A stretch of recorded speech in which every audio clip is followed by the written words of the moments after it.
नमस्कार, 12 बजे की 12 बड़ी खबरों में आप सभी दर्शकों का स्वागत है और मैं हूं आपके साथ अखंड राय और आप देख रहे हैं उत्तर प्रदेश का तेजी से बढ़ता हुआ digital platform IBC 24 Uttar Pradesh Uttarakhand.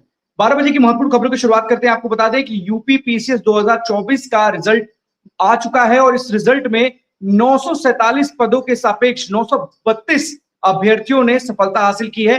लेकिन सबसे बड़ी बात है कि इस सफलता में महिलाओं ने, युवतियों ने एक बार फिर से बाजी मारी है और टॉप 10 लिस्ट में महिलाओं ने 6 नंबर तक अब टॉप 10 में जगह बनाई है। तो ऐसे में एक बार फिर से महिला अभ्यर्थियों ने सफलता, ना सिर्फ सफलता हासिल की बल्कि उन्होंने टॉप पायदान पर बने रही हैं। और यही कारण है कि नेहा पांचाल, जिन्होंने इस यूपी पीसीएस 2024 की परीक्षा को पास किया है, वो इस यूपी पीसीएस रिजल्ट में टॉपर हैं और पहले स्थान पर है। तो 932 जो अभ्यर्थी पीसीएस 2024 की परीक्षा में सफल हुए हैं, उसमें करीब 600 के करीब पुरुष अभ्यर्थी थे। तो वहीं अगर बात की जाए महिलाओं की, तो करीब 300 के करीब महिला अभ्यर्थियों ने इस परीक्षा में सफलता हासिल की है। तो कहीं ना कहीं यूपी पीसीएस 2024 के उन तमाम 932 नियुक्त अधिकारियों को IBC की तरफ से और पूरे प्रदेश की तरफ से ढेर सारी शुभकामनाएं। उन्होंने इस परीक्षा को ना सिर्फ पास किया है बल्कि प्रदेश का भी मान बढ़ाया है, क्योंकि ये यूपी पीसीएस की परीक्षा प्रदेश की सबसे डिफिकल्ट और टफ परीक्षा है, जिसमें इन बच्चों ने, इन अभ्यर्थियों ने अपनी मौजूदगी ना दर्ज कराई बल्कि सफलता हासिल करके बताया है कि उत्तर प्रदेश एक नया आयाम, और ये अब जो नए अधिकारी निकलेंगे वो उत्तर प्रदेश के विकास की गति को और आगे बढ़ाते हुए इसमें अपना अहम योगदान देंगे। लेकिन महिलाओं को विशेष रूप से इसमें कहीं ना कहीं शुभकामनाएं देनी चाहिए, क्योंकि उन्होंने टॉप लिस्ट में बेहतरीन जगह बनाई है। 1 से लेकर 6 तक लड़कियों ने बाजी मारी है और पुरुषों को पीछे छोड़ा है। लेकिन उसके बावजूद अगर पूरे रिजल्ट को देखें तो 600 पुरुषों ने भी इस रिजल्ट में अपनी अहम भूमिका निभाई है और 932 में 600 करीब पुरुष इसमें सफल हुए। अब चलते अपने सभी सहयोगियों के पास, एक-एक करके हमारे साथी हमारे साथ जुड़ेंगे जो आज की बड़ी खबरें उनके शहरों की है, हमारे दर्शकों को बताएंगे। सबसे पहले हम चलते हैं कुलदीप के पास, अमेठी से हमारे साथ है। कुलदीप, कौन सी बड़ी खबर है?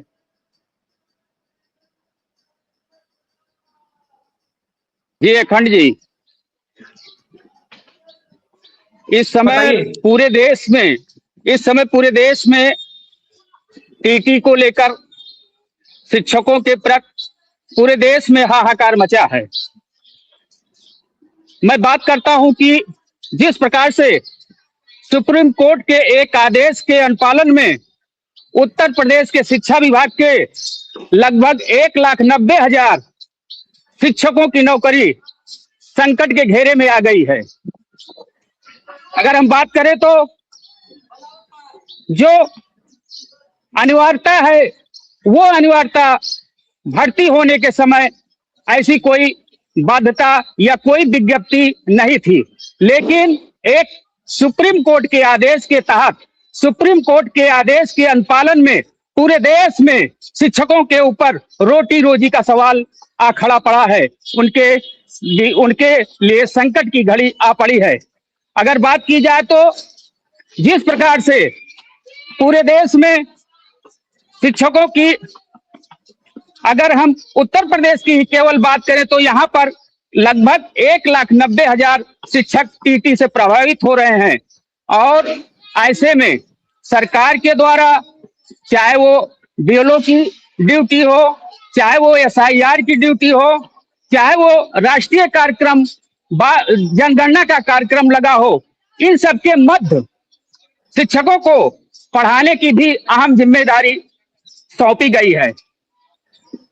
मैं बता देना चाहता हूं कि जिस प्रकार से एक शिक्षक अनेकों जिम्मेदारियों का निर्वहन करते हुए, चाहे वो SIR हो, चाहे वो जो है जनगणना हो, चाहे वो BLO की ड्यूटी हो, और शिक्षण कार्य का भी, गुणवत्तापूर्ण शिक्षण कार्य भी करना है।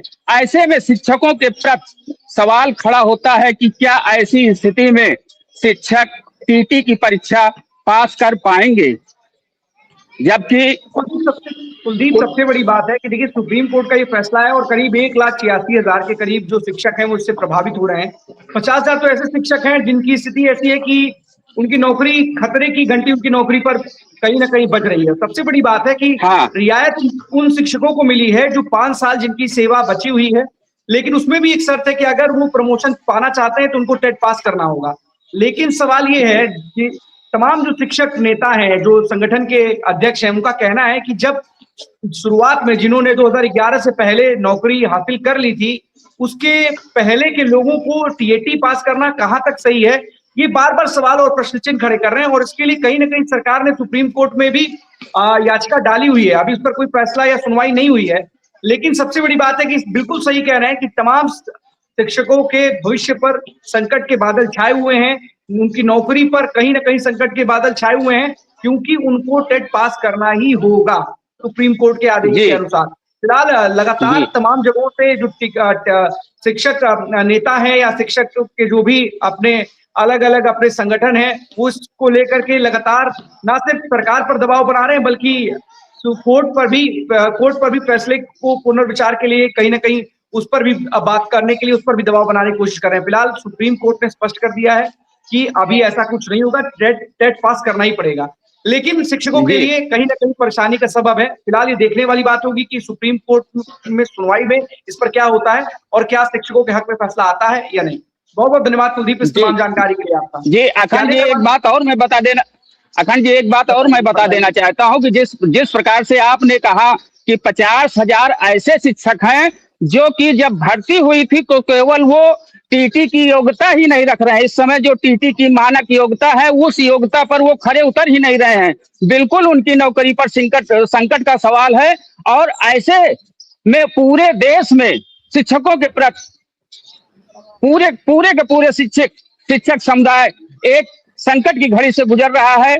इसी परिप्रेक्ष्य में आगामी 4 अप्रैल को दिल्ली में शिक्षक संघ द्वारा जो है धरना प्रदर्शन भी किया जाएगा और जैसा आपने बताया बिल्कुल तमाम याचिकाएं सुप्रीम कोर्ट में या लंबित हैं, लेकिन अभी तक कोई भी निर्णय इस तरह का नहीं आया और न ही सरकार के पक्ष से कोई स्पष्ट नीति जो है उजागर की गई है कि कैसे जो है शिक्षकों को क्या करना है। जो है 50,000 ऐसे शिक्षक हैं जो कि टीटी की योग्यता पूर्ण नहीं किए हैं। सरकार की तरफ से कुलदीप इसके लिए फॉर्म निकलेंगे, उसको भरना पड़ेगा और एग्जाम होगा, उसको देना पड़ेगा, क्योंकि सुप्रीम कोर्ट का आदेश है। सुप्रीम कोर्ट के आदेश का मानना ही सरकार का पालन करना सुप्रीम कोर्ट के आदेश का जरूरी है और उसको ऐसा करना ही पड़ेगा। फिलहाल सुप्रीम कोर्ट में याचिका लगाई है सरकार ने, जितने भी शिक्षक हैं उनके हित को ध्यान में रखते हुए अब इस पर फैसला क्या आता है ये बात का विषय है। बहुत बहुत धन्यवाद कुलदीप इस तमाम जानकारी के लिए। एक बात और मैं अखंड जी बता देना चाहता हूं कि जिस प्रकार से पूरे जो है चाहे वो अपने उत्तर प्रदेश की हो चाहे वो किसी भी प्रदेश में हो, पूरी के पूरे प्रदेश में। और एक बात और है कि ये टीटी की परीक्षा जो है 4 साल बाद होने जा रही है और जिसकी परीक्षा इसी जुलाई में 2026 यानी जुलाई 2026 में है। लगभग जो है 2022 के आसपास टीटी की परीक्षा हुई थी। इसके पूर्व बीच में काफी दिनों का अंतराल हो गया है। ऐसे में शिक्षकों के भविष्य के प्रति बड़ा सवाल और सरकार के भी लिए जो है बड़ा सवाल सामने निकल कर आता है। नहीं, बिल्कुल है ही कुलदीप, बिल्कुल है। शिक्षकों के भविष्य पर कहीं ना कहीं खतरा जरूर है, लेकिन अब सरकार भी इस बात को लेकर के आगे कार्रवाई कर रही है। लेकिन अब देखना होगा ना कि सुप्रीम कोर्ट ने जब आदेश दिया है तो उसका भी पालन करना है, उसके अनुपालन के लिए ही जो एग्जाम है उसकी तैयारी कराई जा रही है। फिलहाल देखते हैं इस पूरे मामले में कोर्ट क्या निर्णय लेता है, लेकिन पहले जो निर्णय आया है उसके हिसाब से सरकार कार्रवाई करती हुई नजर आ रही है और कहीं ना कहीं जुलाई में एग्जाम को कराने की तैयारी है। जो लंबे समय से टीटी का इंतजार कर रहे थे उनके लिए भी अच्छा मौका है, और लेकिन साथ ही साथ जो करीब 1,86,000 शिक्षक हैं उनको भी इस पात्रता परीक्षा को पास करना होगा। बहुत बहुत धन्यवाद आपका कुलदीप तमाम जानकारी के लिए। ज्ञानेंद्र के पास चलते। ज्ञानेंद्र, प्रतापगढ़ से कौन सी बड़ी खबर है? बिल्कुल अखंड, देखिए मैं आपको बात करता चलूं कि देखिए अभी रामनवमी बीती है और एक जैन धर्म की जो है रैली दी है। साफ तौर पे सवाल निशान खड़े होंगे। मैं हर वक्त पब्लिक की ही बात करता हूं। देखिए पब्लिक ही हम लोगों से भी सवाल पूछती है कि आप लोग इन मुद्दों को क्यों नहीं उठाते हैं। तो फिर से आज एक बार पब्लिक को रिएक्शन को लेकर के मैं सीधे तौर पे ऑन ग्राउंड हूँ और सीधे तौर पे मैं सवाल उठाऊंगा। पब्लिक की बात होती है। मैंने आपको कई बार बताया है कि शहर में 4 लेन का काम हो रहा है, शहर विकास की ओर बढ़ रहा है। एक बाईपास अभी अधूरा छूटा हुआ है, लेकिन दूसरा बाईपास मेरे यहाँ ठीक नजरों के सामने से दिख रहा है कि शहर के बीचों बीच में ही होता है। आपको बताते चले कि कंस्ट्रक्शन का काम चल रहा है, रामनवमी से लेकर के कई त्योहार बीते, कई अब जुलूसों का दिन आ चुका है, लेकिन साफ तौर पे ये दिखाई दे रहा है कि प्रशासनिक अमला कितना बड़ा लापरवाह है, कितना लोगों के साथ खिलवाड़ करता है। मैंने आपको पहले ही बताया था कि नालों का काम वहां तक शुरू हुआ जहां जो बड़े रसूखदार थे या जो ठेकेदारों को पैसा दे देते थे, जो बड़े बड़े प्रतिष्ठान थे जो ठेकेदारों को पैसा दे देते थे, उनका काम 24 घंटे के अंदर खत्म हो जा रहा था। लेकिन जो छोटे तबके के प्रतिष्ठान है, और साफ तौर पे मैं आपको बता दूं कि उनका मैं अभी भी बात कर रहा हूँ, उनके यहाँ केवल ढांचे की ढलाई कर दी गई है, लेकिन कोई इस पर काम नहीं किया गया है। साफ तौर पे सवाल निशान खड़े होंगे क्योंकि उन्होंने खुदाई कर दी है। खुदाई करने के बाद जो पत्थर सरिया जो भी निकल रहे हैं, वो सड़क को जैसे कहते नहीं है कूड़ों की तरह फेंक दिए हैं। इसमें सबसे बड़ी लापरवाही तो मैं अगर लेके जाऊंगा तो प्रशासनिक अमले के साथ साथ मैं एक अमले को और रखूंगा, वो है यातायात विभाग को। इसलिए रखूंगा कि उनकी जिम्मेदारियां बनती हैं कि पहली बात तो ठीक है, उनसे कोई वैसे शहर में जाम न लगे, उससे उनको निजात दिलवाना है, लेकिन साफ तौर पे सवालिया निशान उनके भी ऊपर खड़े होंगे। जो मलबे निकलते हैं वो सड़क के बीचों बीच आ जाते हैं, तो जाम लगना स्वाभाविक सी बात है। और सीधी सी बात है कि देखिए, प्रोटोकॉल सबसे ज्यादा महत्वपूर्ण होते हैं। जजेस के प्रोटोकॉल बहुत आते हैं, शहर से गुजरते हैं, क्योंकि अयोध्या राम गमन मार्ग है, तो सीधे तौर पे जो भी जजेस आते हैं, चाहे वो अदर स्टेट के ही क्यों ना है, हाईकोर्ट या हाईकोर्ट के किसी भी जज, कोई भी जज यहाँ से गुजरता है तो एक प्रोटोकॉल मिलता है, वो शहर के बीचों बीच से ही गुजरते हैं।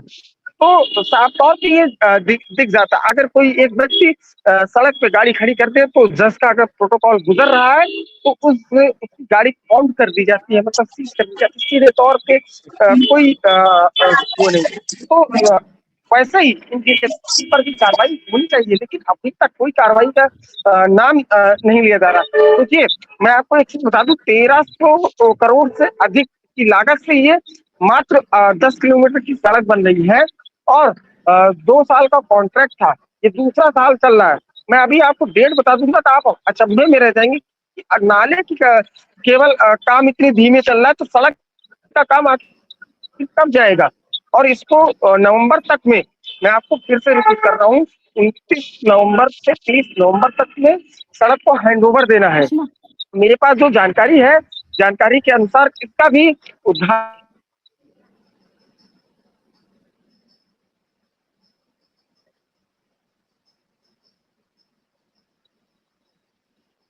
अब सबसे बड़ी बात है कि 2 साल का कॉन्ट्रैक्ट है और उस कॉन्ट्रैक्ट के समय के भीतर ही उनको ये हैंडओवर देनी थी, लेकिन स्थिति तो लग नहीं रही है कि वो हैंडओवर दे पाएंगे। लेकिन सबसे बड़ी बात है कि जो ज्ञानेंद्र ने एक बुनियादी मुद्दा उठाया है, वो सबसे बड़ी बात है कि आदमी या अधिकारी, आम और खास के बीच का जो फर्क है, ये प्रतापगढ़ में अगर देखने को मिलेगा तो सवाल खड़े होंगे कि आम और खास के बीच का फर्क नहीं होना चाहिए, आम और खास प्रतिष्ठान में अंतर नहीं होना चाहिए। सड़क बनती है किसी आम के लिए, किसी खास के लिए नहीं, बल्कि सबके लिए।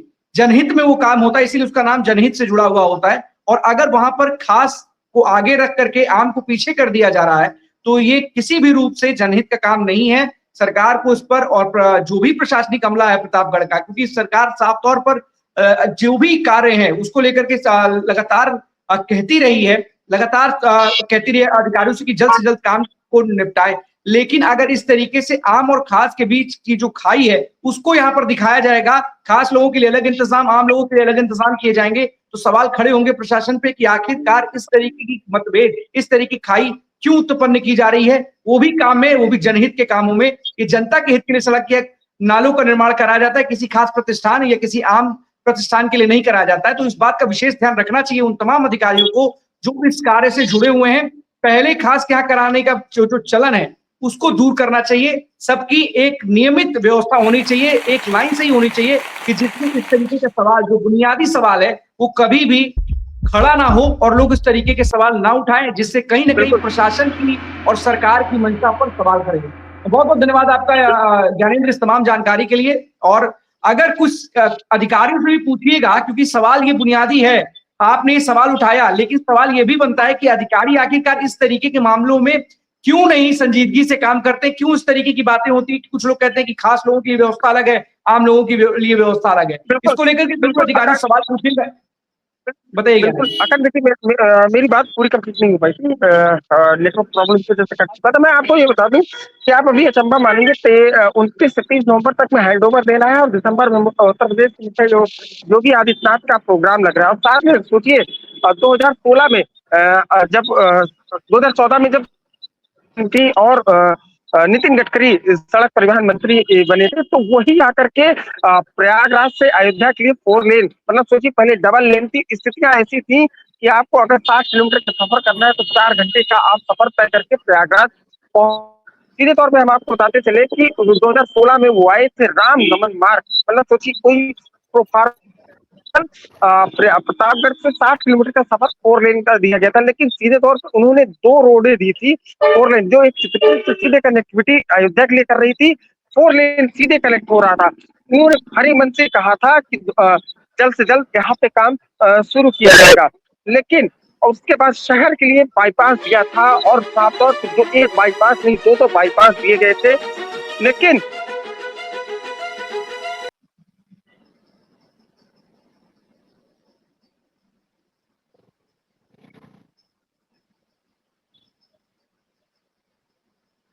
ज्ञानेंद्र बिल्कुल बता रहे थे। और सबसे बड़ी बात है कुछ नेटवर्क का इशू है, इनसे कनेक्ट इन्होंने जो चीजें बताई वो साफ तौर पर कहीं ना कहीं बताती है कि चीजें अलग हैं। और साफ तौर पर जो विकास के कार्य हो जाने थे इस समय पर, वो विकास के कार्य समय पे नहीं हो पा रहे हैं। और इस तरीके के आरोप वहां पर प्रशासन के ऊपर लग रहे हैं कि खास और आम के बीच में फर्क वहां पर देखने को मिल रहा है। खास लोगों के काम पहले हो रहे हैं, आम लोगों के बाद में।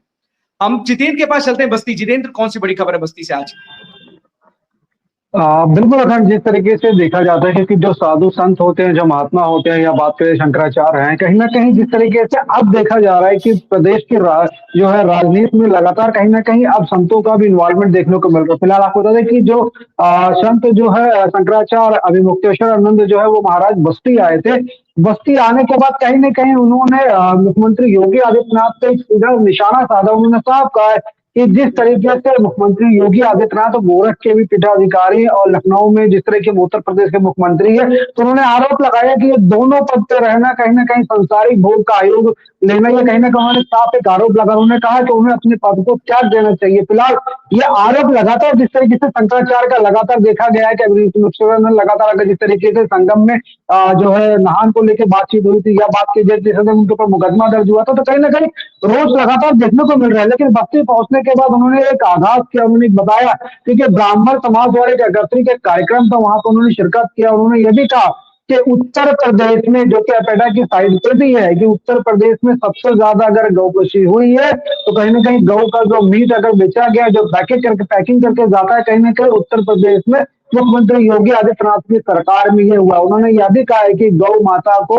राष्ट्र का दर्जा दिलाने के लिए वो लगातार मांग कर रहे हैं। उनके लिए चाहे पूर्व में मुख्यमंत्री अखिलेश यादव रहे हैं, वर्तमान में जो मुख्यमंत्री है मुख्यमंत्री योगी आदित्यनाथ हो, उन्होंने दोनों से कहा कि अगर इस तरह की चीजें नहीं होती है, गाय को जो है उच्च दर्जा नहीं दिया जाता है, तो उन्होंने साफ ये भी कह दिया है कि आने वाले चुनाव में हम अपना उम्मीदवार खड़ा करेंगे। तो कहीं ना कहीं अखंड एक बात साफ है कि जो संत है वो कहीं ना कहीं राजनीति में इन्वॉल्वमेंट हो गए हैं। अब वो कहीं ना कहीं दावेदारी भी अपनी करेंगे और हो सकता है कि कुछ समय के बाद उन्होंने यह भी बताया कि गोरखपुर से एक महान रैली भी वहां से निकाली जाएगी गौ सेवा के मामले को लेकर कि उनको जो उच्च दर्जा दिया जाए। फिलहाल अब राजनीति इस पूरे मामले की तरह से इन्वॉल्वमेंट होती है। और जिस तरीके से अभी मुख्यमंत्री ने जो ये बात कही है कि उन्होंने कहा है कि इस तरीके के कि मुख्यमंत्री योगी आदित्यनाथ की सरकार में गौ को इस तरह से उनके साथ जो दुर्व्यवहार किया जा रहा है, कहीं ना कहीं एक आरोप उन्होंने यह भी लगाया है कि अब अगर जो चाहे जिले के अधिकारी हो चाहे मंत्री हो, उनको भी यह कहा जाता है कि अगर आप गौ के कार्यक्रम में पहुंचिए तो गुड़ और भेली चना और गुड़ लेके आइए। तो आरोप कहने को उन्होंने मुख्यमंत्री को साफ लगाया है कि वो अपने पद से इस्तीफा दे दे और गौ के खिलाफ इस तरह की जो हो रहे हैं उसको कहीं ना कहीं हटाने की बात की जाए। अखंड, अब जितेंद्र दिक्कत यही है कि मुख्यमंत्री अपने पद से इस्तीफा दे दें और दूसरी तरफ एक साधु संत सन्यासी है, कह रहे हैं हम राजनीति के अखाड़े में हम खुद ही उतर जाएंगे अगर ऐसा नहीं हुआ तो। अब दिक्कत यही है कि एक साधु संत सन्यासी दूसरे साधु संत सन्यासी के ऊपर सवाल खड़े कर रहा है, एक नेता की तरह दूसरे नेता के ऊपर आरोप लगा रहा है। अगर वो साधु संत सन्यासी हैं तो नेताओं की तरफ आरोप नहीं लगाने चाहिए। और दूसरी सबसे बड़ी बात है कि गाय को लेकर के जितना काम योगी सरकार में हुआ है, शायद ही इतना काम कभी गाय की सुरक्षा को लेकर के किया गया हो, ये शायद ही देखने को मिलता है। लेकिन हाँ, अगर उनकी बात वाजिब है कि इतने ज्यादा बीफ एक्सपोर्ट के मामले में या फिर गाय कटने की बात, जो पशुओं की बात कही जा रही है, उसमें अगर बातें हैं तो उसके लिए भी सरकार को कोई ना कोई काम या कोई ना कोई कदम जरूर उठाना चाहिए। लेकिन ये कहना कि एक पद पर बने हुए हैं तो उनको साधु संत सन्यासी कैसे कहा जाए, तो फिर ये भी लोग सवाल पूछ रहे हैं कि जो साधु संत सन्यासी खुद को बोल रहे हैं तो राजनीतिक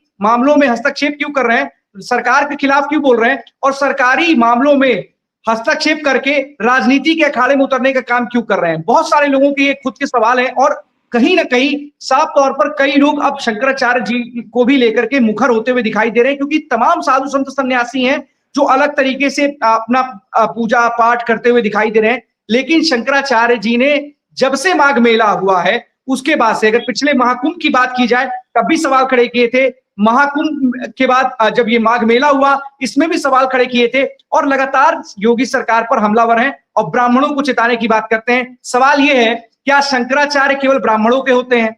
क्या शंकराचार्य केवल ठाकुरों के होते हैं? क्या शंकराचार्य या साधु संत सन्यासी आम या पिछड़ों के होते हैं? शंकराचार्य साधु संत सन्यासी सभी समाज, सभी वर्ग के लोगों के लिए होते हैं। और अगर ब्राह्मण सम्मेलन कराना पड़ रहा है और ब्राह्मणों के लिए बात करनी पड़ रही है, इस तरीके की लोगों को कहना पड़ रहा है, तो अपने आप में लोग सवाल पूछ रहे हैं कि आखिरकार क्या साधु संत सन्यासी की यही भाषा होनी चाहिए जिस तरीके की बातें वो करते हैं। फिलहाल बहुत सारी चीजें हैं, एक राजनीतिक मामला बनता चला जा रहा है जिस तरीके से साधु संत सन्यासी आवाज उठा रहे हैं, और सबसे बड़ी बात है कि एक संत ही दूसरे संत के खिलाफ बोल रहा है राजनीति करने को लेकर के, लेकिन वही व्यक्ति ये भी कह रहा है कि अगर नहीं सुना जाएगा तो हम राजनीति के मैदान में उतर जाएंगे। फिलहाल कौन सही कौन गलत ये तो वक्त बताएगा, लेकिन इतना जरूर है कि जो ये बस्ती में जिस तरीके से पहुंचे थे अजितेंद्र, उसमें एक सवाल ये भी खड़ा हुआ कि ब्राह्मण एकता की बात की गई और ब्राह्मण नेता, समाजवादी पार्टी के ब्राह्मण नेता वहां पर पहुंचे हुए थे और अलंकार अग्निहोत्री पहुंचे थे जिन्होंने अपने पद से इस्तीफा दिया है।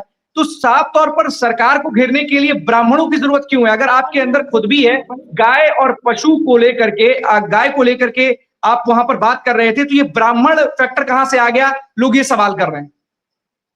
बिल्कुल, देखिए कहीं ना कहीं पूरे मंच पे अगर देखी जाए तो वाकई में जो ब्राह्मण समाज है उनको एकत्रित किया गया था, क्योंकि चाहे छोटे से लेके बड़े पदाधिकारी तक बात की जाए तो सभी ब्राह्मण लोग वहां पे एकत्रित थे। और स्वाभाविक बात है, जैसे कि पिछली बार भी देखा गया था कि लखनऊ में जो है जिस तरीके से ब्राह्मणों की एक बैठक हुई थी, अब बस्ती में जिस तरीके से अभिमुक्तेश्वर यहाँ आने के बाद में ब्राह्मणों के साथ उन्होंने मंच साझा किया, उन्होंने अपनी सारी बातें बताई, तो स्वाभाविक बात है यह माना जा रहा है कि आने वाले चुनाव में जो फैक्टर्स है कहीं ना कहीं वो ब्राह्मणों का काफी ज्यादा रहेगा। तो हो सकता हो कि ब्राह्मण को या यूं कहे कि ब्राह्मण को अपनी तरफ आकर्षित या अपनी बातों को उनको समझाने के लिए, या ब्राह्मण उन्हें लगता है कि एक ऐसा वोटर है कि उन्हें जो है अगर जिस तरफ वो चले जाता है तो हो सकता है सत्ता बदल सकती है। तो स्वाभाविक बात है कहना जो टारगेट किया जा रहा है वो ब्राह्मणों को ही किया जा रहा है, क्योंकि ब्राह्मणों को लेकर लगातार अक्सर बातें जो चर्चाएं वो लगातार देखने को मिलती है राजनीति के मुद्दे पे। अखंड अब बिल्कुल, अब देखिए कि अब साधु संत सन्यासी जिनका काम है पूरे समाज को जोड़ने का काम, वो अब कहीं ना कहीं राजनीतिक भागीदारी में बहुत बढ़ चढ़कर हिस्सा लेने लगे हैं। तमाम, ऐसा नहीं इन्हीं की बात है, तमाम साधु संत सन्यासी अब हर तरीके के मामलों में कहीं ना कहीं समाज को घेरने का काम करते हैं और बढ़ चढ़ करके आज की डेट में समाज तमाम फैक्टर्स को आगे करते हुए सरकार के खिलाफ हल्ला बोल करते हुए दिखाई देते हैं। फिलहाल देखने वाली बात होगी कि शंकराचार्य जी का जो अपना अलग एक फैक्टर है वो कितना ज्यादा बीजेपी को नुकसान पहुंचाता है और अन्य राजनीतिक दलों को फायदा। लेकिन इतना जरूर है कि साधु संत सन्यासी जो खुद को साधु संत सन्यासी बताते हैं वो भी राजनीतिक अखाड़े में कूदने के लिए पूरी तरीके से बेचैन है, दूसरों पर आरोप लगाने के साथ साथ। अजितेंद्र, जो भी अपडेट आएगा हमारे दर्शकों को जरूर दीजिएगा। बहुत बहुत धन्यवाद आपका इस तमाम जानकारी के लिए। अवनीश हमारे साथ बने हुए कानपुर से। अवनीश, कौन सी बड़ी खबर है? देखिए अखंड, दो खबरें हैं, फटाफट दोनों खबरों को जो है मैं आपको बता दूं कि एक SGST से जुड़ा हुआ मामला है जहां पर स्टेट GST ने लगभग 2025 और 2026 दोनों को मिलाकर के लगभग 425 ऐसी फर्में हैं जो बोगस फर्में हैं जिनको चिन्हित किया और उन सबका जो रजिस्ट्रेशन है वो कहीं ना कहीं रद्द कर दिया है, क्योंकि लगभग 379 करोड़ रुपए का जो है इन फर्मों में घोटाला हुआ है, जिसमें से कुछ लोग जो है वो पकड़े भी गए और कुछ लोगों के खिलाफ में जो है कार्रवाई जो है शुरू कर दी गई है। आपको बता दें कि लगभग जो ये फर्में हैं ये स्क्रैप की और स्टील से जुड़ी हुई जो फर्में थी, जिनको जो है जिनमें ट्रांजैक्शन लगातार किया जा रहा था और जो है लगातार 1 साल से जो है SGST विभाग जो उत्तर प्रदेश का है वो लगातार इन पर नजर रखे हुए था और कल जो है इस पे कार्रवाई करते हुए जो है लगभग जो है कई ऐसे व्यापारी हैं, बड़े व्यापारी हैं जिन्होंने इस तरीके की जो फर्जी जो बाड़ा किया था उनके खिलाफ में सख्त कार्रवाई की है। दूसरा मामला जो है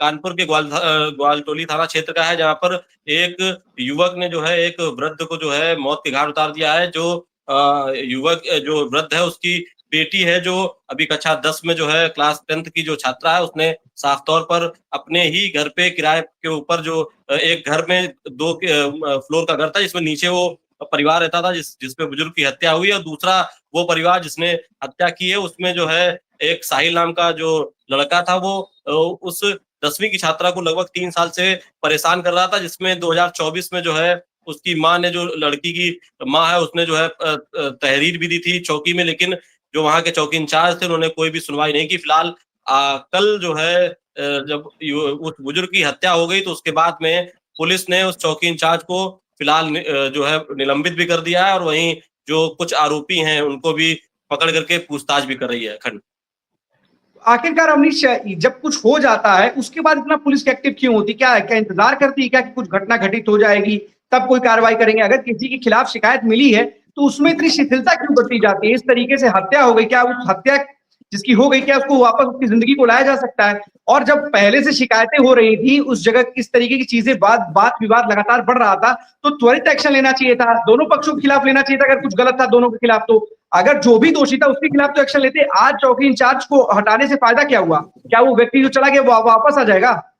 बिल्कुल अखंड, जो चौकी इंचार्ज इनको हटाया गया है वो इससे पहले भी कहीं ना कहीं विवाद में जो है उनका नाम आया, उसके बाद भी जो है कहीं ना कहीं उनको चार्ज दे दिया गया, और फिलहाल वो कई दिनों से चार्ज पर थे। और पुलिस, बिल्कुल आपने सही कहा कि अगर ये जो शिकायतें होती हैं, अगर उसमें त्वरित रूप से एक्शन ले लिया जाए तो हो सकता है कि जो इस तरीके के बड़े मामले होते हैं, जहां पर हत्या या हत्या करने जैसा जो है मामला जो है, जहां पर हत्या का जो है कोशिश करने के जो मामले सामने आते हैं, ये फिलहाल कम हो सकते हैं। लेकिन बिल्कुल जिस तरीके से जो है काम के कार्यशैली है, कहीं कहीं पर बहुत ही अगर उच्च अधिकारी बेहतर करने का प्रयास करते हैं, वहीं नीचे के जो कर्मचारी हैं, नीचे के जो लोग हैं, उस व्यवस्था को खराब करने में जुटे रहते हैं। तो कहीं ना कहीं उसी का एक परिणाम है कि नीचे से शिकायतें जाती हैं और ऊपर तक अधिकारियों तक वो नहीं पहुंच पाती हैं। और जो मौजूदा जो आईओ होता है, आपको बताया जाए जो आईओ होते हैं, वो कहीं ना कहीं कुछ मामलों को दबाने की भी कोशिश करते हैं कि उनके ऊपर एक प्रेशर आएगा, एक मुकदमा दर्ज होगा तो उनको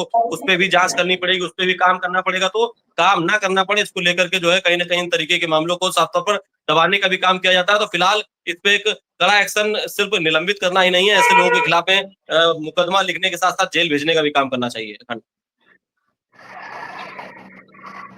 अब बिल्कुल करना चाहिए अवनीश। सबसे बड़ी बात है कि जिसके ऊपर जिम्मेदारी है, जिसको काम करने के लिए कहीं ना कहीं उस जिम्मेदार पद पर बैठाया गया है, कि आप इस तरीके किसी मामलों में लचीलापन दिखाइए, लेकिन इसका मतलब ये नहीं कि उस मामले को ही दबा दीजिए। अगर कहीं कोई गलती करता है तो उसके खिलाफ एक्शन लीजिए।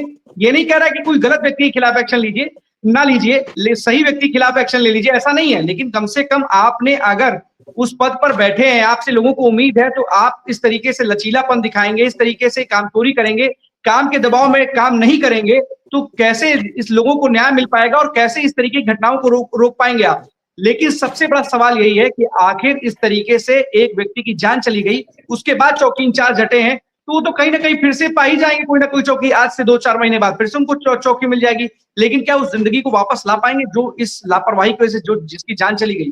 सवाल यही है। तमाम ऐसे पुलिसकर्मियों के खिलाफ कोई ना कोई जरूर कार्रवाई करनी चाहिए जिन्होंने समय रहते काम नहीं किया या फिर कार्रवाई नहीं की, क्योंकि अगर आपकी कार्रवाई के चलते या आपकी कार्रवाई ना करने के चलते इस तरीके से किसी की जान चली जाती है, तो सवाल आप पर ही खड़े होने चाहिए, सवाल आप पर ही बने रहने चाहिए कि आखिरकार क्यों नहीं अपनी जिम्मेदारी को आपने समय रहते हुए निभाया, क्यों नहीं आपने काम किया ऐसा कि जिससे किसी के बीच में जो विवाद था वो उसी वक्त खत्म हो जाता। फिलहाल बहुत बहुत धन्यवाद आपका अवनीश तमाम जानकारी के लिए। लेकिन आपने जो खबर बताई वो साफ तौर पर दर्शाती है, बताती है कि अगर जिम्मेदार ही अपनी जिम्मेदारी से मुंह मोड़ लेंगे, पीछे हट जाएंगे, कदम पीछे खींच लेंगे, तो इस तरीके की घटनाएं लगातार बढ़ती चली जाएंगी। बहुत बहुत धन्यवाद अवनीश इस तमाम जानकारी के लिए। विमल स्वामी के पास चलते हैं। विमल, कौन सी बड़ी खबर है? सर, आपको बता दें, जिला गाजियाबाद के बस स्टैंड, पुराना बस स्टैंड से धक्का मारे बस काफी बड़ी मात्रा में चल रही हैं, जो यात्रियों को सीट से ज्यादा अधिक भरकर चलती हैं। वो गाजियाबाद से शासना, मसूरी, हापुड़, गढ़मुक्तेश्वर, अमरोहा तक जाती हैं। और सबसे बड़ा सवाल ये होता है, यदि उन धक्का मारे बस में कोई बड़ा हादसा हो जाता है तो उसका जिम्मेवार कौन होगा? इस बातचीत को करने के लिए हम पुलिस प्रशासन से भी आज बात करेंगे, कि क्योंकि पुलिस प्रशासन का उस तरफ कोई भी ध्यान नहीं है। नहीं तो क्या किस तरफ ध्यान है? अगर जिस जो जरूरी है उस तरफ ध्यान नहीं तो ध्यान किस तरफ है? कौन सी ज्यादा महत्वपूर्ण चीज है? अगर इस तरीके से लगातार तमाम घटनाएं हमने देखी हैं कि किस तरीके से एक्सप्रेसवे पे धू धू करते हुए जलती हैं गाड़ियां, कभी गाड़ी पलट जाती है, कई लोगों की जान चली जाती है, तो आखिरकार अगर इस तरीके से डग्गा मार वाहन सड़कों पर दौड़ते हुए नजर आएंगे तो इससे भी जरूरी चीज कुछ और है क्या? कार्रवाई किसके खिलाफ करेंगे आप? अपराधियों के खिलाफ? और जो इस तरीके से डग्गा मार के डग्गा बस के खिलाफ जो वाहन चालक हैं, कार्रवाई करेंगे? सर जो वाहन चालक हैं जिनकी बस चल रही है उनके खिलाफ कार्रवाई होनी चाहिए। इसके मामले के लिए हम उच्च अधिकारी से भी बात करेंगे आज कि किस तरीके से ये वाहन चल रहे हैं, कब से चेकिंग अभियान चलाया जाएगा। बिल्कुल विमल, बात कीजिएगा जो जिम्मेदार हैं, जिनके कंधों पर ये जिम्मेदारी है, प्रशासन को ही जिम्मेवार माना जाएगा, क्योंकि सबको पता है कि गाजियाबाद बस स्टैंड, पुराना बस स्टैंड से यहाँ से लगातार डग्गे मार बस चल रही हैं जो काफी दूरी तक बच जाती हैं और उसमें यात्री बहुत ही लतालत भरे हुए होते हैं। नहीं, बिल्कुल ये गलत है और इस पे कहीं ना कहीं कार्रवाई होनी चाहिए। इसको लेकर के जरूर जिम्मेदार अधिकारियों से बात कीजिएगा और पूछेगा कि क्यों आंख पर पट्टी बांध करके बैठे हुए हैं। क्या आपको कोई जब हादसा हो जाएगा तब दिखाई देगा क्या कि इस तरीके से डग्गाबाज वाहन जो है सड़कों पर दौड़ते हुए नजर आ रहे हैं? इसको लेकर के सवाल कीजिएगा और उनका क्या रिएक्शन है हमारे दर्शकों को जरूर दीजिएगा। बहुत बहुत धन्यवाद आपका विमल इस तमाम जानकारी के लिए। ज्ञानेंद्र आपके पास आते हैं, लेकिन इंद्रवीर के पास पहले चलते हैं। आपके पास आएंगे ज्ञानेंद्र आखिरी में, इंद्रवीर के पास चलते हैं। इंद्रवीर, क्योंकि आपका जो है उसको लास्ट में हम लोग वो कर लेंगे कि आखिर में, क्योंकि जो बातें हो सकता बड़ी है। इंद्रवीर के पास चलते हैं। इंद्रवीर, बताइए कौन सी बड़ी खबर है रायबरेली से आज की? आवाज आ रही है अखंड? आ रही है, बताइए।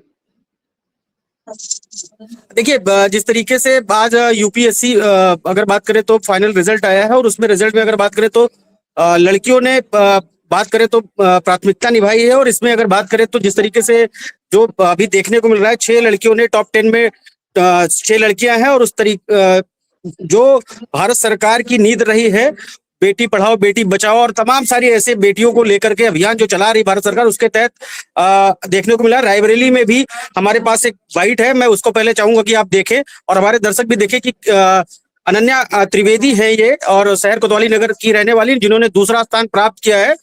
और बड़ा प्राउड है रायबरेली को भी और उत्तर प्रदेश को भी, जिन्होंने दूसरा स्थान पीसीएस में जो है लेके आई है। जी, कहना चाहेंगे जिस तरह से रिजल्ट आया है, क्या कहेंगे इसको लेके आप? सर मैं बहुत खुश हूँ और सर फीलिंग तो अभी पूरी तरह सिंक इन नहीं हो रही है, क्योंकि मेरे लिए बहुत अनबिलीवेबल था कि ये ऐसा रिजल्ट आ गया। रैंक सेकंड तो कभी सोची ही नहीं थी जब ये मेंस लिखा था। इनफैक्ट मेंस भी क्वालिफाई हुआ था तो मैं बहुत सरप्राइज थी, तो बिल्कुल यकीन नहीं हो रहा था। बट अभी मैं बहुत ज़्यादा खुश हूँ, बट फीलिंग तो अभी पूरी तरह सिंक इन नहीं हुई। कौन सी रैंक मिली और क्या इसका श्रेय किसको देंगे? सेकेंड रैंक आई है मेरी यूपी पीसीएस 2024 में, और श्रेय जो है फैमिली को, मेरी मदर को और मेरे जो मामा जी उन्होंने काफ़ी गाइडेंस दिया मुझे, उनको जाता है। आगे की क्या सोच है आपकी, क्या करना है आगे जो पद मिलेगा, जिम्मेदारी मिलेगी, उसका अच्छे से निर्वहन करना, यही सोच है। और यूपीएससी में भी आगे मैं प्रयास करना चाहूँगी, तो उसको लेकर के भी फ्यूचर में यही संभावना है। ये अनन्या त्रिवेदी थी अखंड, और इनका कहना है कि जिस तरीके से गार्जियन का सपोर्ट रहा और हर उसके पीछे गार्जियन का सपोर्ट रहता है और इसके बिना कुछ भी पॉसिबल नहीं है किसी की भी लाइफ में। लेकिन जिस तरीके से इनके मोटिवेशन और उसकी बात करें तो इन्होंने कहा भी है कि आगे यूपीएससी की भी तैयारी करेंगी। लेकिन जिस तरीके से इन्होंने दूसरा स्थान लाया है, लेके आई हैं, उस तरीके से रायबरेली के जिले का भी और उत्तर प्रदेश का भी नाम रोशन हुआ है। और आने वाले समय में इनका मोटिवेशन जो रहा है, खासकर इनकी माँ रही है, उस को लेकर के ज्यादातर इन्होंने अपने वक्तव्य में कहा है कि मोटिवेशन मम्मी से ज्यादा मिला है और इस सबको अपने परिवार को ज्यादा सराहना इन्होंने दी है। जी हाँ बिल्कुल इंद्रवीर, देखिए किसी भी अभ्यर्थी के लिए इससे बड़ा खुशी का दिन क्या हो सकता है कि जब रिजल्ट आए और उसमें नाम दूसरे पायदान पर हो, मतलब टॉप लिस्ट में वो भी सेकंड नंबर पर नाम हो, जिसकी कल्पना शायद वो अभ्यर्थी भी नहीं कर रहा था। लेकिन इतना जरूर है कि मेहनत है और उसी मेहनत का ये पूरा नतीजा है कि यूपी पीसीएस के 2024 के रिजल्ट में दूसरे पायदान पर उनका नंबर है और टॉपर की लिस्ट में वो दूसरे नंबर पर है। तो सबसे बड़ी बात है कि उत्तर प्रदेश में लगातार बेटियां कमाल करती हुई दिख रही हैं। और कहीं ना कहीं जिस तरीके की बात इंद्रवीर ने शुरुआत में की थी कि केंद्र सरकार और भारत सरकार साफ तौर पर कहती आई है कि बेटी को पढ़ाओ बेटी बचाओ, और शायद उसी का नतीजा है कि टॉप 10 जो लिस्ट आई है उसमें 6 बेटियों ने न सिर्फ प्रदेश का मान बढ़ाया बल्कि देश का भी स्वाभिमान बढ़ा है। लगातार एक के बाद एक इस तरीके की खबरें और कहीं ना कहीं इस तरीके के रिजल्ट ये बार बार दिखाते और बताते हैं कि बेटियां ना सिर्फ देश और प्रदेश का मान बढ़ा रही है, बल्कि वो बता रही हैं कि वो कुछ भी कर सकती हैं और कहीं नहीं किसी भी मामले में लड़कों से पीछे नहीं है।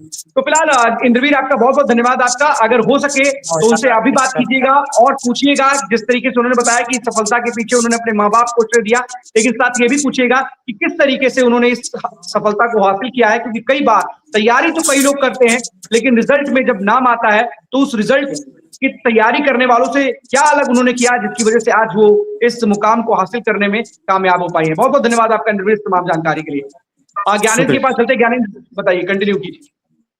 बिल्कुल, देखिए अखंड मैं बात कर रहा था 1300 करोड़ की लागत से पूरा का पूरा बाईपास नितिन गडकरी 2016 में आए थे। उन्होंने सीधे तौर पे जो लाल गोपालगंज जो कि प्रयागराज में पड़ता है, सीधे अयोध्या के लिए कनेक्टिविटी, मतलब लाल गोपालगंज से आप चित्रकूट बहुत ही आराम से जा सकते हैं। यही भूपिया मऊ चौराहे से ही नितिन गडकरी ने सीधे तौर पे, कोई इसका प्रोफार्मा तैयार नहीं हुआ था, कुछ नहीं तैयार हुआ था, रामगमन मार्ग उन्होंने दिया। फिर केवल भूपिया मऊ से प्रयागराज जो संगम के लिए सीधे रास्ते जाते थे, 60 किलोमीटर का सफर समय में हो सके उसके लिए शिलान्यास के लिए आए थे। उन्होंने शिलान्यास के दौरान ये भी कहा कि अयोध्या जाने के लिए जो हमारे श्रद्धालु हैं उनके लिए मैं आज एक सौगात दे रहा हूँ, शहर के लिए 1300 किलोमीटर। उन्होंने जुबान से, ना कोई इसका प्रोफार्मा तैयार हुआ था, नहीं कोई वो, और सीधे तौर पर उन्होंने कई सौगात दिए। मुझे अच्छी तरीके से याद है 2016 की वो बातें, जब सपा की सरकार थी, नागेंद्र सिंह यादव मंत्री, शिवाकांत ओझा समेत कई मंत्री वहाँ, मंत्री भी प्रभारी मंत्री समेत कई मंत्री वहाँ मौजूद थे। उन्होंने साफ तौर पर 2 बाईपास ऐलान कराए जो कि एक शहर से, राजगढ़ से लेकर के सीधे गोड़े के लिए गिरता है, और सीधे एक शहर के भगवत सिंह मेरे बगल ही है, मैं आपको दिखा भी सकता हूँ कि वही रास्ता है, यही से बाईपास एक जा रहा है जो कि सीधे कनेक्ट कर रहा है पट्टी की रोड पे, जहां उत्तर प्रदेश के दिग्गज नेता कहे जाते हैं। और सीधे तौर पे अभी फिलहाल कभी उलट पलट होती रहती है। उनका नाम है राजेंद्र प्रताप सिंह उर्फ मोती सिंह, उनके विधानसभा में कनेक्ट करता है। तो सीधे तौर पे अगर मैं बात करूं, ये वही रास्ता है जो कि 4 लेन के लिए है। 2 साल 1300 करोड़ रुपए, 10 किलोमीटर में 1300 करोड़ रुपए के लिए लागत के लिए बनने के लिए आया है। 29 नवंबर 30 नवंबर के बीच में इनको हैंड ओवर देना है, लेकिन अभी नाले का काम इन्होंने कंप्लीट नहीं किया है। घरों को तोड़ना है, लेकिन वो घर भी अभी तक नहीं टूटे हैं। सोचिए, निशान लग चुके हैं। कई ऐसे बड़े बड़े पुलिया बनाई जाने हैं जो कि अभी तक नहीं बने हैं। सीधे तौर पे अगर बात कर रहा हूँ, मैं सीधे तौर पे कह रहा हूँ, बहुत ऐसे बड़े बड़े प्रतिष्ठान है। मैं बहुत दूर नहीं करूँ, यहाँ से मात्र मेरे कदमों की दूरी की बात करूँ तो मात्र 200 मीटर की दूरी पर एक पुलिया बनी है। और अगर मैं चाहूँ, मैं आपको केवल गिनती स्टेप में बताऊंगा। मैंने काउंट किया है, मैं खड़े होने से पहले मैंने काउंट किया, मात्र 450 स्टेप पे है। और मैं सीधे तौर पे कह रहा हूँ कि अगर वहां पे रात में तकरीबन 1:30 बजे के आसपास उस रोड से मैं गुजर रहा था, यातायात की लापरवाही अगर मैं आपको दिखा दूंगा तो आपके भौचक्के उड़ जाएंगे। पुलिया पे ना कोई रेडियम की लाइट्स, ना कोई बैरिकेडिंग, ना कुछ नहीं।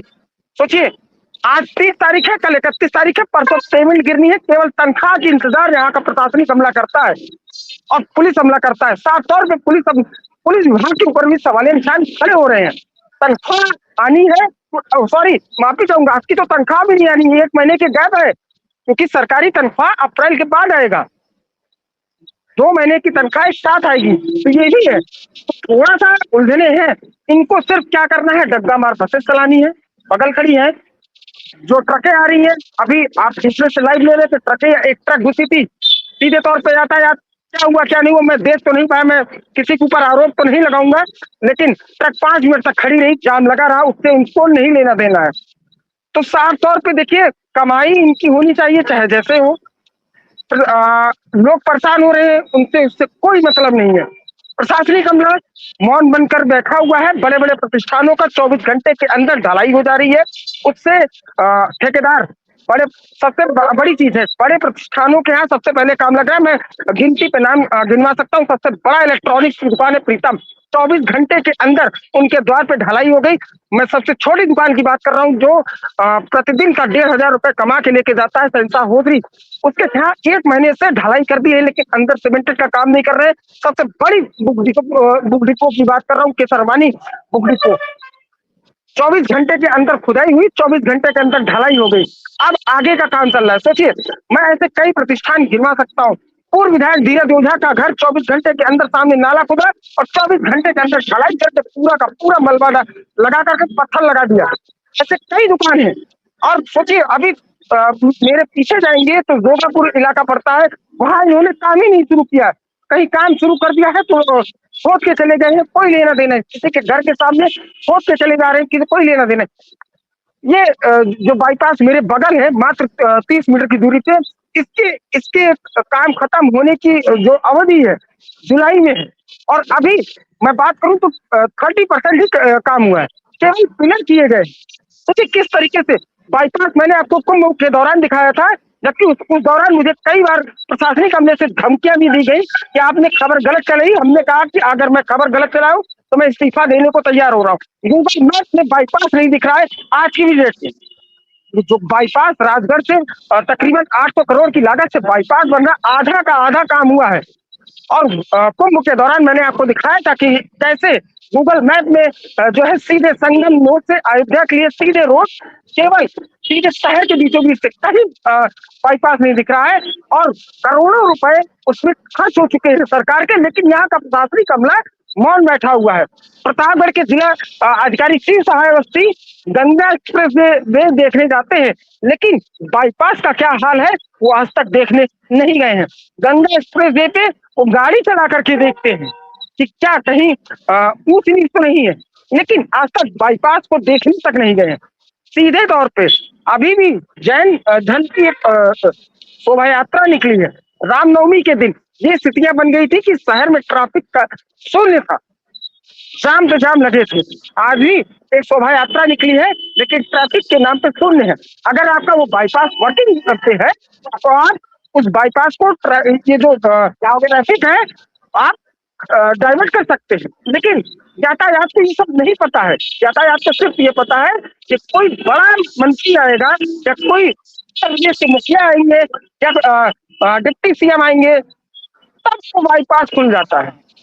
माघ मेला आया था, कुंभ मेला आया था, तब वो बाईपास खुल गया था। लेकिन अगर कोई लगन की ही पीरियड की बात कर लूं, ठीक है, शोभा यात्रा अपनी जगह होगा, क्योंकि जाम बहुत लगता है, तब वो बाईपास वर्किंग नहीं होता है।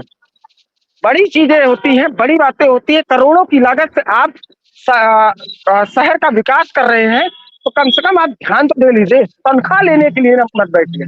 अखंड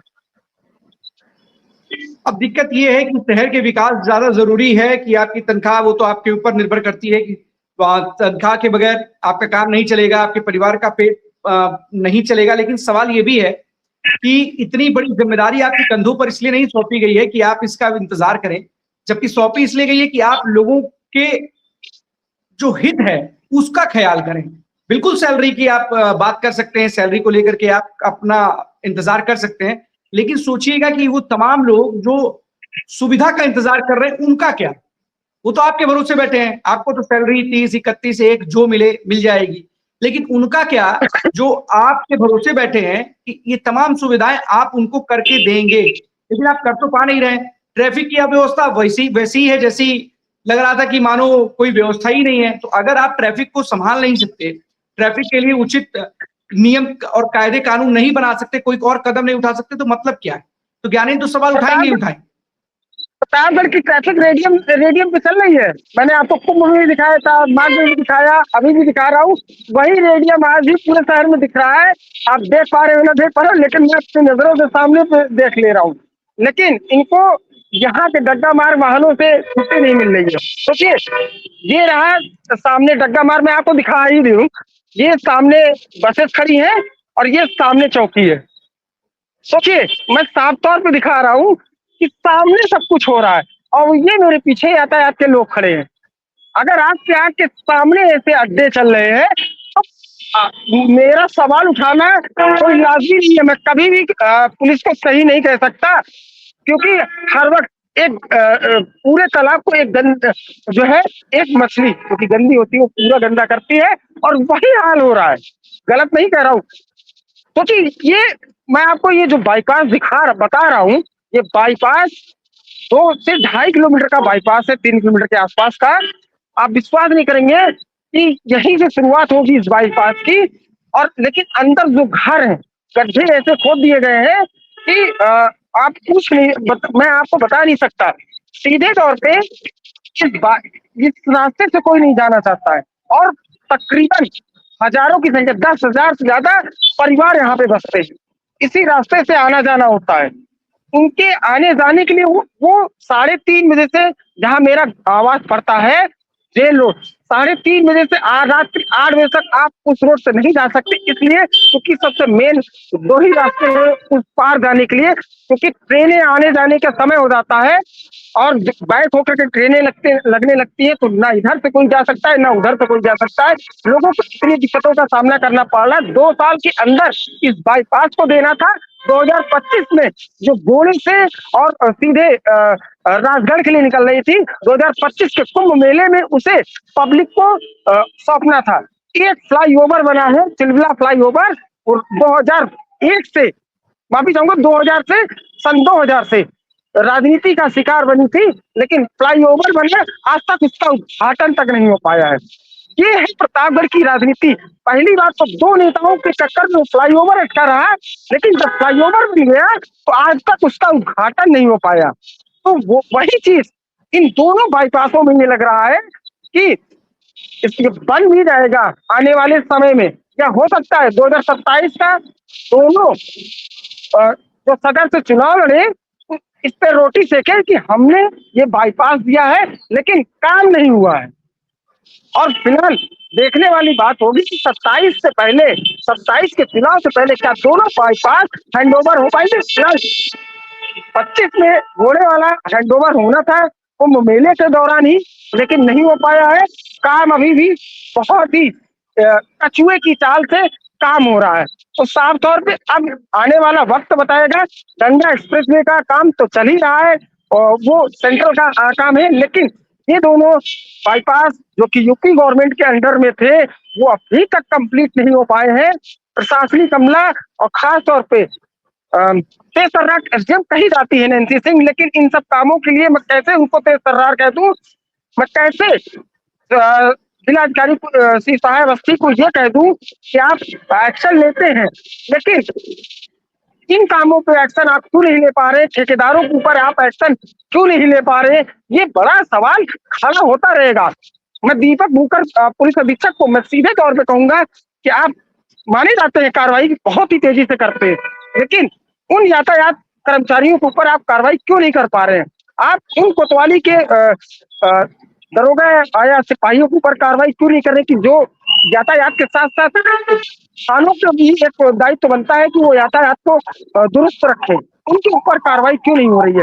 रात में क्योंकि ट्रकों की स्पीड बहुत हाई होती है, रात के राजा कहे जाते हैं, कहीं भी एक भी बैरिकेटिंग सही से नहीं रखी है। तो मैं आपको प्रत्यक्ष दिखाऊंगा कि बैरिकेटिंग कैसे पड़ी हुई है। आप देखेंगे वो आप भी कहेंगे कि रात में कोई भी बड़ा आप देखते ही कह देंगे, मैं गारंटी दे रहा हूं कि आप देखते ही कहेंगे कि रात में कोई बड़ा हादसा हो सकता है। अखंड अब बिल्कुल ज्ञानेंद्र, न जाने किसी हादसे का इंतजार कर रहे हैं कि आखिरकार क्यों अव्यवस्था के लिए कोई कदम नहीं उठा रहे हैं। लगातार इस तरीके के अगर आप सवाल उठा रहे हैं तो प्रतापगढ़ पुलिस को, वहां के डीएम को इसको लेकर के कोई ना कोई कार्य योजना जरूर तैयार करनी चाहिए, प्लानिंग कोई ना कोई जरूर करनी चाहिए, जिससे इस तरीके की जो अव्यवस्था फैल रही है उसको रोका जा सके। और कहीं ना कहीं डर और भय बनाने के लिए किसी न किसी के ऊपर कार्रवाई तो करनी ही पड़ेगी।